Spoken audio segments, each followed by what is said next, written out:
Bismillahirrahmanirrahim. Assalamualaikum warahmatullahi wabarakatuh. Alhamdulillahirrabbilalamin. Hamdan katsiran thayyiban mubarakan fi kama yuhibbu rabbuna wa yardah. Wa asyhadu an la ilaha illallah wahdahu la syarikalah wa asyhadu anna Muhammadan abduhu wa rasuluh. Allahumma salli ala nabiyyina Muhammad wa ala alihi wa man tabi'ahum bi ihsan ila yaumiddin. Allahumma inna nas'aluka ilman nafi'a wa rizqan thayyiba wa amalan mutaqabbalah. Puji syukur kita panjatkan pada Allah. Selawat dan salam semoga tercurah pada Nabi besar Nabi kita Muhammad sallallahu alaihi wasallam.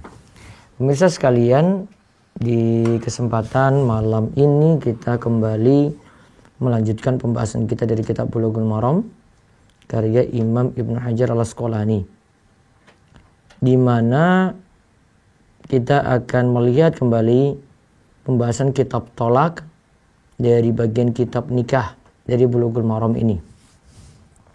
Pada kesempatan sebelumnya, di pertemuan yang ke-55 sebelumnya, kita membahas tentang talak yang tidak dianggap, yaitu karena keliru, lupa, atau dipaksa. Ya, karena keliru, lupa, atau dipaksa. Begitu juga talak yang tidak dianggap, itu cuma sekadar keinginan dalam hati saja. Belum ada tindakan, belum ada ucapan. Nah, kali ini kita akan melihat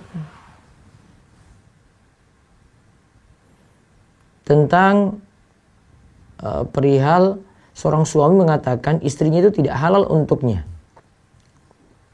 Istrinya itu diharamkan untuknya. Misalnya dia bersumpah, suami itu bersumpah, demi Allah, saya tidak akan lagi mendekatimu selamanya. Ya, saya tidak akan lagi mendekatimu selamanya. Nah, sekarang kita lihat hadisnya dari Ibnu Abbas radhiyallahu anhuma. Ia berkata, "Idza harrama imra'atahu laisa bi syai' wa qala laqad kana lakum fi Rasulillahi uswatun hasanah." Rawahul Bukhari. Wa li Muslimin idza harrama ar-rajulu imra'atahu fa huwa yaminun yukaffiruha. Nah, sebelum kami terjemahkan ini cuma kita bahas satu nomor hadis saja. Jadi kalau hadis ini sudah selesai kami bahas mungkin sekitar 10-15 menit, atau mungkin boleh jadi kurang dari itu, silahkan untuk bertanya baik lewat Zoom, raise hand, bertanya langsung, atau lewat chatnya. Begitu pula yang ingin mengirimkan lewat YouTube, nanti akan kami buka lewat HP kami langsung untuk melihat komentar-komentar yang ada di YouTube channel Rumaiso TV. Baik, kita lihat hadisnya tadi katakan dari Ibnu Abbas radhiyallahu anhuma. Ia mengatakan jika ada seorang suami mengharamkan imro'ah atau istrinya laisa bisyai', mengharamkan istrinya, maka hal itu tidak apa-apa. Dia berkata, laqad kana lakum fi Rasulillahi uswatun hasanah.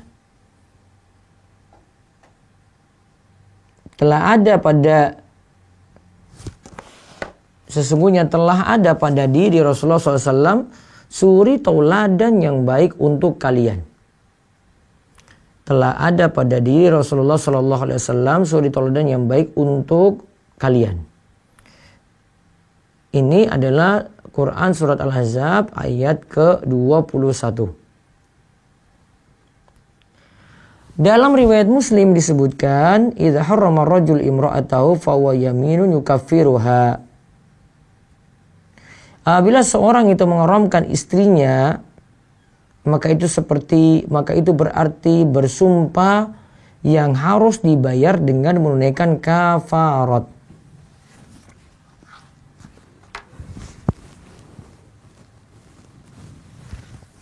Yang harus dibayar dengan menunaikan kafarat.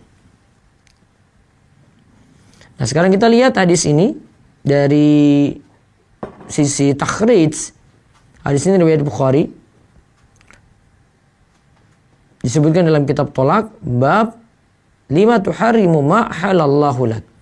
Ini tentang potongan ayat yang dinukil, yaitu dalam surat At-Tahrim. Kenapa diharamkan apa yang dihalalkan untukmu. Nah, di sini juga dikeluarkan oleh Imam Muslim.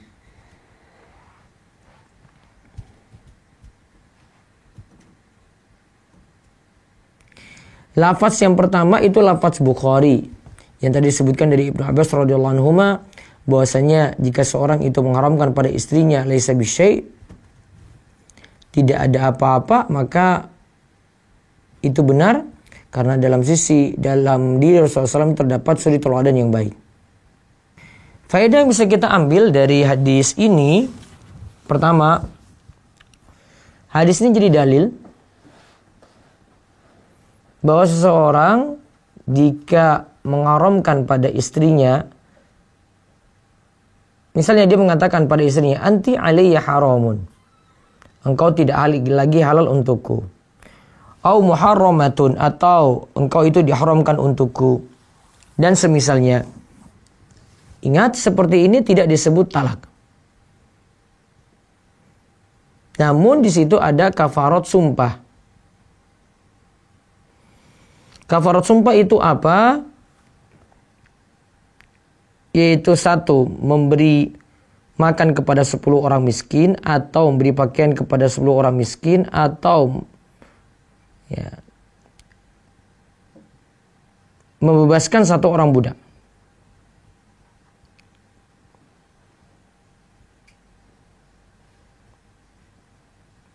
Jika tidak dapati 3 hal tadi, yaitu membebaskan seorang budak, atau memberi makan kepada 10 orang miskin, atau memberi pakaian kepada 10 orang miskin, itu tidak didapati, alias dia itu sebenarnya miskin,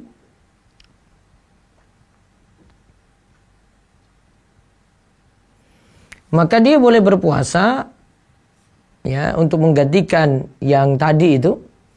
Dia berpuasa selama 3 hari. Namun tidak disyaratkan sini berturut-turut. Dan ini jadi pendapat dari para sahabat, juga dari Ibnu Umar, dari Zaid bin Thabit, dari Ibnu Mas'ud, dari Ibnu Abbas, dari Aisyah. Diriwayatkan dari Abu Bakar dan Umar.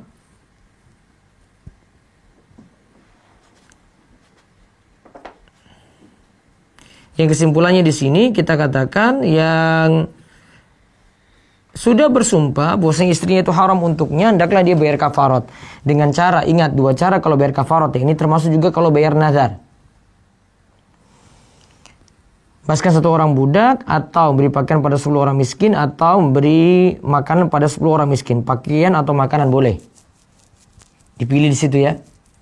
Kemudian jika ini tidak mampu, maka baru berpuasa selama 3 hari saja.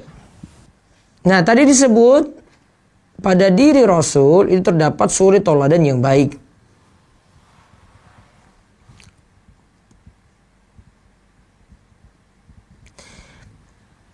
Ingat, kalau ini cuma sekadar ucapan saja, sebagaimana talak yang pernah kita bahas. Kalau sekadar ucapan saja, maka jatuh talak tadi. Yang penting sudah ada maksud untuk mengucapkan kata talak.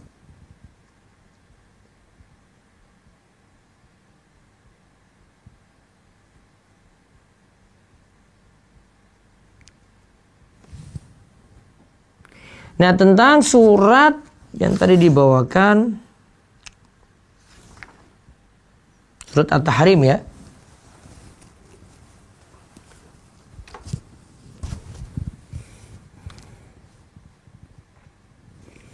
Di sini yang jadi perselisihan para ulama, apakah yang diharamkan di dalam ayat ya ayyuhan nabiyyu lima tuharimu ma halallahu lak. Wahai Nabi, kenapa engkau mengharamkan apa yang Allah itu halalkan? Yang dimaksudkan sini salah satu tafsiran yang dimaksudkan adalah mengharamkan asal atau madu. Ya, ketika itu Nabi SAW meminum madu di sisi istrinya Zainab. Yang jelas kalau dari pembahasan yang kita bahas ini, siapa yang mengatakan pada istrinya, anti aliyya haramun, kamu tidak lagi halal untukku, maka kalau dia membebaskan itu, hendaklah dia membayar kafarat sumpah. Kafarat sumpah itu apa? Membebaskan satu orang budak, atau memberi makan kepada 10 orang miskin, atau memberi pakaian kepada 10 orang miskin. Jika tidak mampu, baru berpuasa selama 3 hari, walaupun tidak berturut-turut. Yang penting puasanya 3 hari.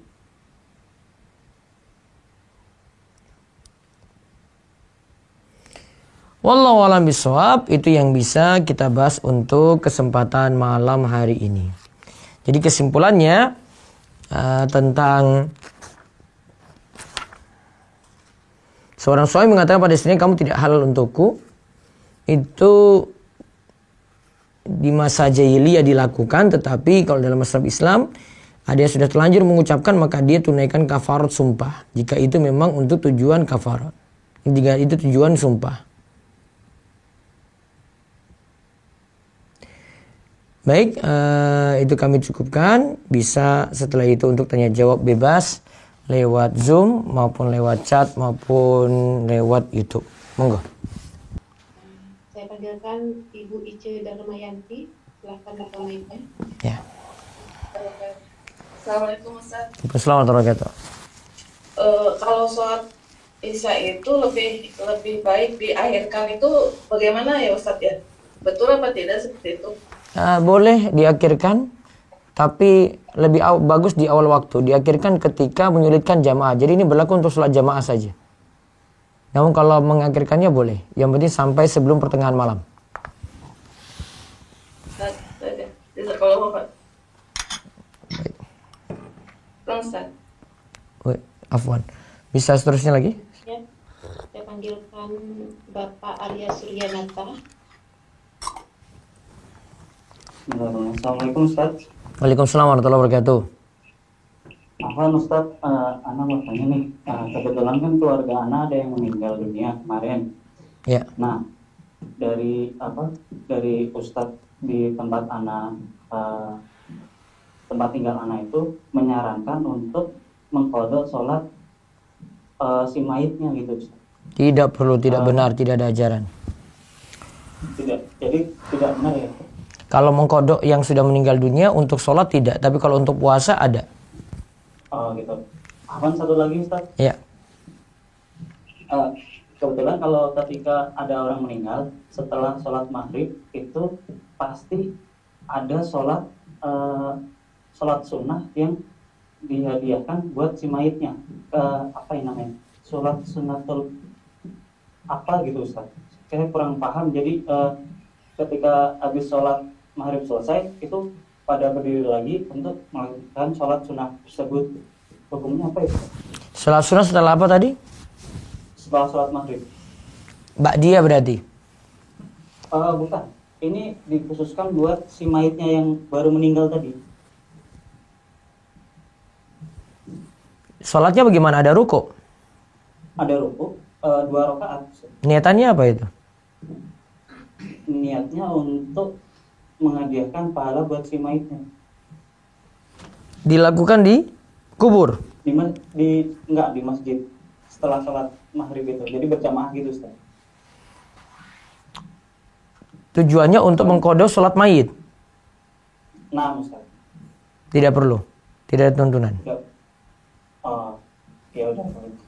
Jazakallahu khair. Waalaikumsalam warahmatullahi wabarakatuh. Baik, ada lewat ini biar saya baca, kalau nggak ada lewat YouTube. Ada dari Rise Head Ustaz. Ya, satu lagi silakan. Bismillah, izin bertanya Ustaz. Saya punya adik perempuan, janda. Bolehkah saya mencarikan jodoh dengan bertanya langsung ke teman-teman saya yang ikhwan? Saya sebagai penghubung keduanya. Boleh. Malah itu lebih aman karena dari keluarga dekat langsung yang mengurus. Ya. Baik, sebentar saya baca lewat YouTube dulu. Ustaz izin bertanya, contoh kalimat talak karena lupa itu yang bagaimana ya? Dan kapan surah disebut muadzin? Muadzin ini berarti yang kemukakan azan. Kalau lupa itu bagaimana contoh kalimat talak? Dia dalam keadaan tidak sadar gitu, dia ucapkan pada istrinya, saya talak kamu. Tapi ternyata dia lupa. Nah, itu yang dimaksud. Bapak memaksa saya untuk ikut kajian suatu ormas tentang fikih ibadah. Apakah boleh Ustadz? Karena rujukan ulama dan hadis bisa jadi berbeda dengan kita. Seperti itu masih boleh. Ya, tinggal nanti pemahaman dari hadis yang nanti akan diberikan. Ada beberapa dai yang memang asalnya dari pengurus-pengurus kajian sejak muda. Nah, kemudian mereka membuat kajian-kajian lagi setelah mereka itu menikah. Nah, kajian-kajian ini bisa dimanfaatkan tuh. Namun kalau tidak ada, maka bisa mempelajari dengan belajar dari guru yang dulu pernah dia ambil ilmunya, dia bisa mengambil ilmu secara pelan-pelan dari guru tersebut. Baik, selanjutnya silakan. Dari Zoom lagi. Ada chat? Ada Ustaz, saya bacakan sebentar. Bismillah, Ustaz mau bertanya. Anda ingin mengenal akhwat, apakah boleh bertanya mengenai kepribadian tentang akhwat ini kepada sahabatnya, yaitu seorang wanita. Akan tetapi sahabatnya ini belum mengaji, Ustaz. Jazakallah khair. Boleh, tetapi dia bisa menjaga rahasia dan tidak menceritakan lebih dari kebutuhan. Wallahu a'lam. Silakan. Bismillah, ini bertanya Ustaz. Ketika orang tua bercerai, apakah ayah sudah tidak wajib memberi nafkah ke anak-anaknya yang masih berstatus kuliah dan sekolah? Karena ayah Ana seperti sudah tidak mau tahu urusan anak-anaknya lagi. Ayah sudah menikah lagi, istrinya malah mengadopsi anak lain, padahal anak kandungnya tidak diperhatikan. Sikap saya terhadap ayah saya seharusnya bagaimana Ustaz? Dan bagaimana hak perwalian jika saya ingin menikah dengan seorang akhwat? Jazakallah Quran, Ustaz. Oh, Ana seorang akhwat, Ustaz, gitu. Perwalian nanti bisa tanyakan di kantor urusan agama ya. Tetap kan bapaknya tetap bapaknya gitu. Gak mungkin berubah ini. Jadi bapaknya tadi masih bisa jadi wali. Kalau yang pertama tadi itu baju baru ya. Yang pertama tadi tadi apa? Halo? Iya, Ustaz. Karena ayah sudah menikah lagi, istrinya malah mengadopsi anak lain, padahal anak kandungnya tidak diperhatikan. Nah, sikap saya terhadap ayah saya seharusnya bagaimana, Ustaz? Tetap nasihati itu. Dia tidak lakukan apa tadi ayah? Tidak menafkahi anak-anaknya, Ustaz. Zolim berarti. Harusnya ada yang bisa nasihati untuk ayah agar bisa perhatikan anak-anak yang lebih butuh. Walaupun mungkin dia dengan ibunya misalnya sudah cerai, tetap dia perhatikan dalam hal ini. Wallahu a'lam. Ya, selanjutnya, jika suami telah mengatakan, kamu boleh mencari suami yang lebih baik dari saya, apakah perkataan demikian termasuk talak? Tidak. Itu bukan kata-kata tegas talak dan itu masih butuh niat lagi. Wallahu a'lam. Ya. Bismillah, Ustadz, tanyanya di luar tema. Mohon penjelasannya atas hutang ke leasing yang riba dengan hutang langsung ke dealer. Utang ke leasing ya, berarti dibiayai leasing. Maka langsung ke dealer. Dengan langsung ke dealer kan. Kalau utang ke leasing itu berarti nanti dibayar leasing. Kemudian konsumen nanti bayarnya lebih. Sedangkan kalau utang ke dealer, ya kalau utang ke leasing berarti nanti dibayar leasing dulu kan. Kalau utang ke dealer berarti dealer sudah punya kendaraan. Kalau bertransaksi dengan dia, ya berarti tetap dibolehkan karena biasanya sudah ada. Tadi kalau leasing, ya maaf, kalau dealer sudah tentu punya motor ya. Kalau leasing enggak. Maka kalau leasing tidak bisa jadi kreditnya jadi sah. Ya, karena di situ dia naikkan harga dan dia tidak punya barang. Wallahu a'lam. Ada lagi? Masih, Ustaz. Bismillah. Ana ingin bertanya, Ustaz, bagaimana jika seorang suami yang dulu kelilit riba dan sudah berjanji bersumpah tidak mengulanginya lagi, dan tanpa sepengetahuan saya karena tidak mau membebani saya, tapi pada ujungnya dia tidak sanggup membayar dan saya baru tahu kalau selama ini dia masih minjam uang riba. Pertanyaannya, yang pinjam uang riba siapa tadi? Suaminya, Ustaz. Suami sendiri ya, terus? Ya. apakah saya harus bertahan atau meninggalkannya karena anak aku diperangi Allah dan Rasulnya? Tetap dinasihati dulu, berusaha seperti itu dulu, jangan langsung putuskan untuk pisah. Wallahu a'lam. Terus. Ya, Ana bekerja, atasan Ana non-muslim. Ana ingin keluar dari pekerjaan tersebut, tapi orang tua melarang karena tempat tersebut dekat dengan rumah. Dan karena sedang susah cari kerja, juga karena pandemi. Ana sebaiknya bagaimana, Ustaz? Itu bekerja di perusahaan apa? Perusahaan non-muslim, Ustaz. Atasannya non-muslim. Kalau pekerjaan tidak ada masalah, ya tidak harus pindah dari situ ya. Apalagi kalau diizinkan untuk sholat 5 waktu dan ibadah-ibadah yang lainnya. Wallahu a'lam. Terus. Selanjutnya, jika seorang awat masih berjualan barang MLM, apakah ini bisa menjadi pertimbangan untuk tidak memilih ahwat tersebut? Bisa, dan nanti penjelasan MLM insya Allah saya akan kaji besok pagi. Ya terus. Ya, selanjutnya, Assalamualaikum Ustaz. Waalaikumsalam. Keluar tema, apa hukumnya terasa keluar angin pada area wanita pada saat sholat? Apakah hukumnya sama dengan kentut sehingga membatalkan wudhu dan sholat? Yang keluar apa di situ? Angin. Ada pengaruh? Pada area wanita pada saat sholat, Ustaz. Terus yang ditanyakan? Bagaimana hukumnya keluar angin pada area wanita pada saat sholat? Apakah hukumnya sama dengan kentut sehingga membatalkan wudhu dan sholat?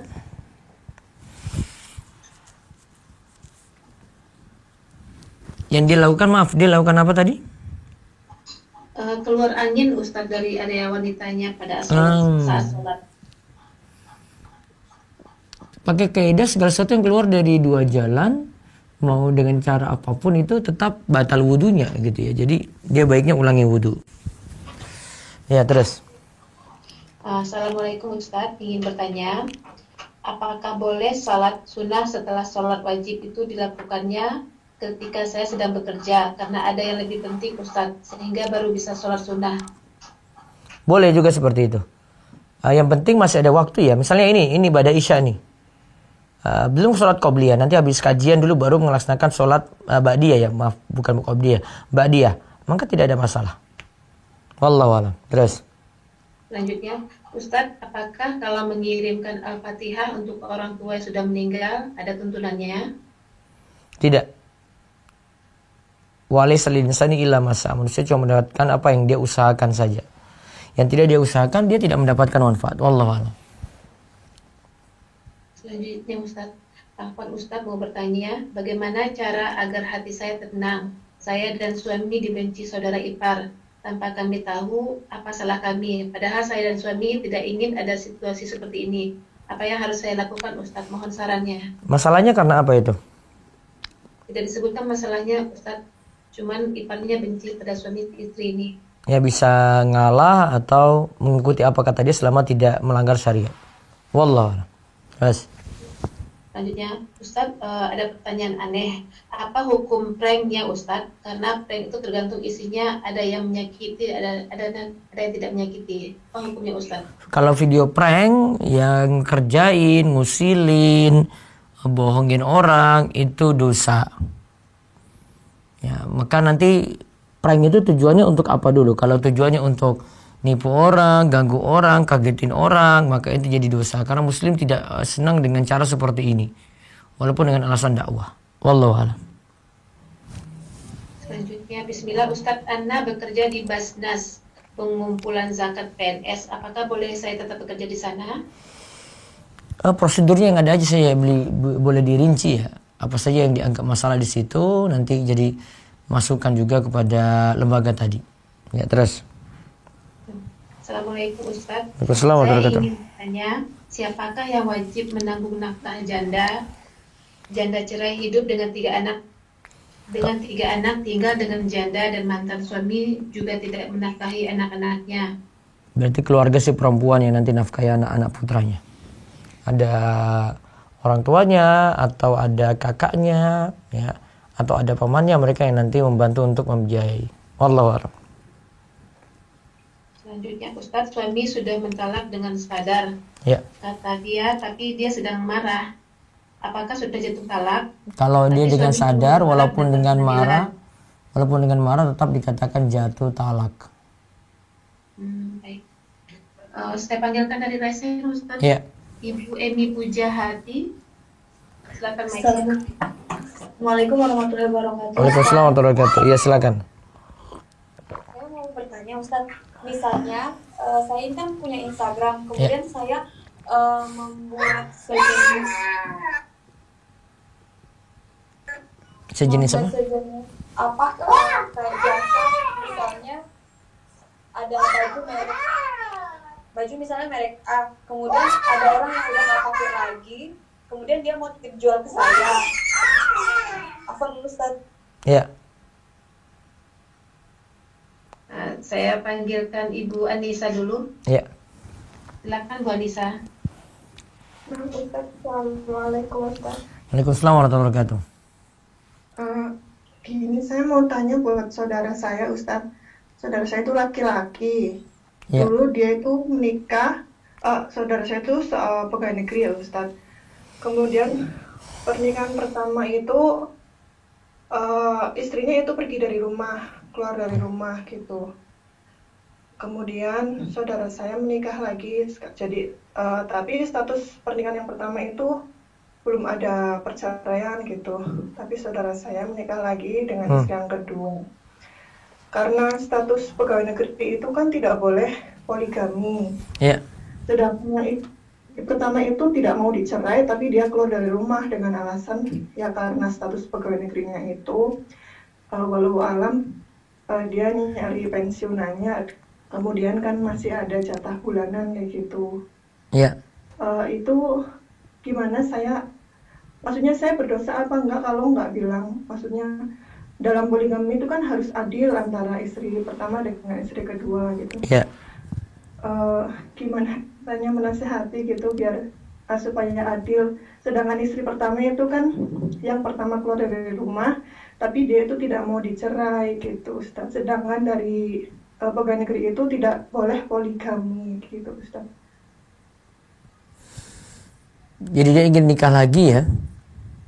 Ya, nikah lagi dengan istri yang kedua ini. Sedangkan di pegawai negeri itu kan tidak boleh ada poligami. Tapi istri yang pertama dia sudah keluar dari rumah tapi tidak mau dicerai yaitu karena alasan keuangan, kemudian mencari uang pensiunan aja gitu. Istri yang pertama itu bilang silahkan kalau mau poligami asalkan mau keluar dari status pegawai negerinya gitu. Ya Allah. Itu gimana ya Ustadz? Maksudnya saya berdosa apa enggak kalau enggak memberitahu kalau harusnya sebagai seorang suami itu harus adil di kedua belah pihak kayak gitu. Ya, bisa jadi solusi seperti itu.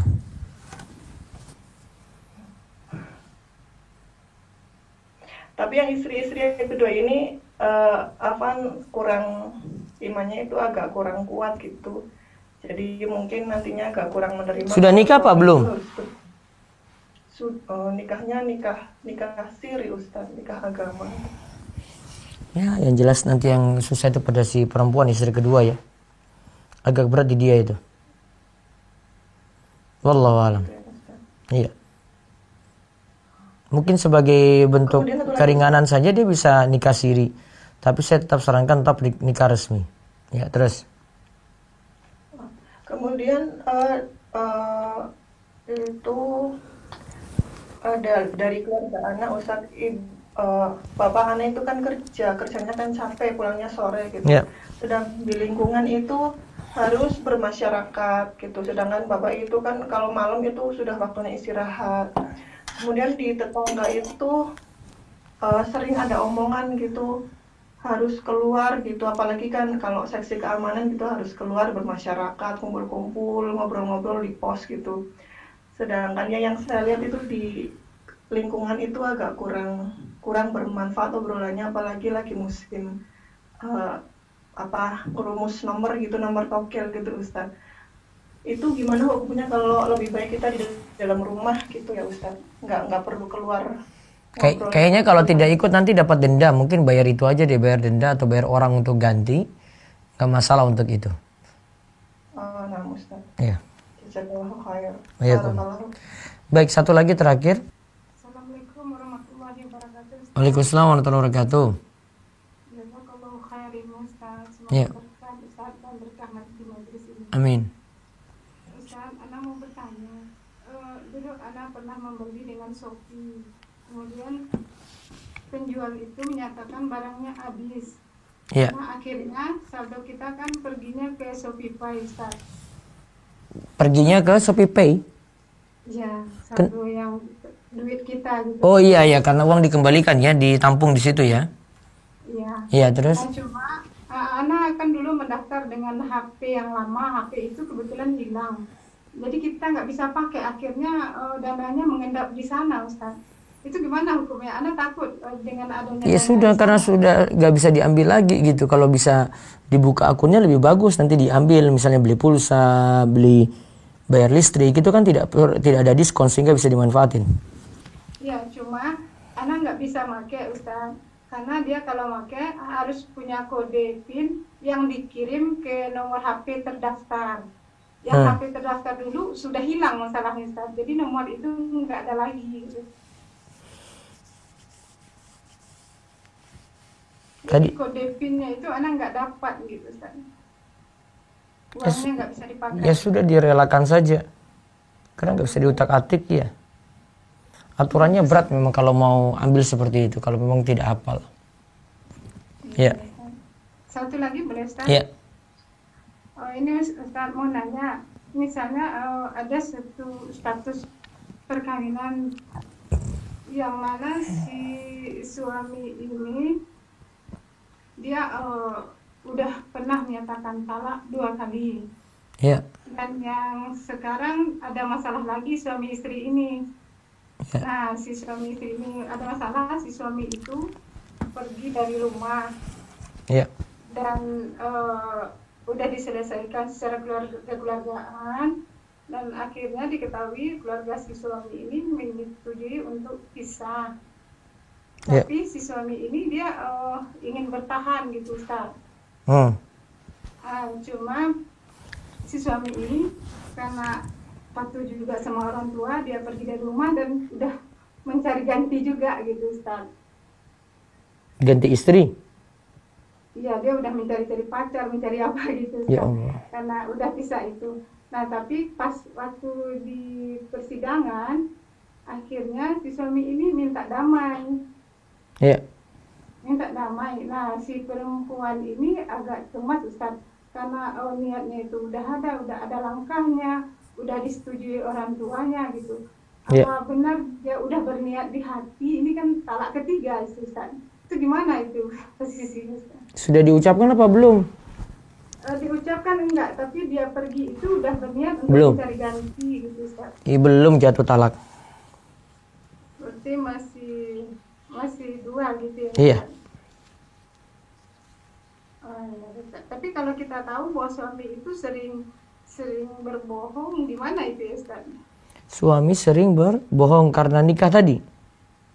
Nah, dia ingin untuk melakukan sesuatu itu, si suami ini sering menghalalkan bicara gitu, gimana ya? Tidak boleh kecuali darurat, dan itu bukan darurat. Wallahu a'lam. Jadi masih bisa dianggap sah itu ya? Iya. Masih talak 2 gitu, Ustaz? Iya. Oh iya. Barakallahu fiik, Ustaz. Iya. Assalamualaikum warahmatullahi wabarakatuh.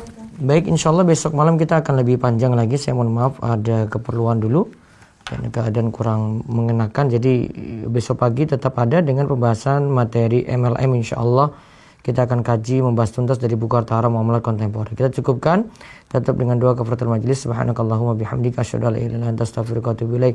Assalamualaikum warahmatullahi wabarakatuh.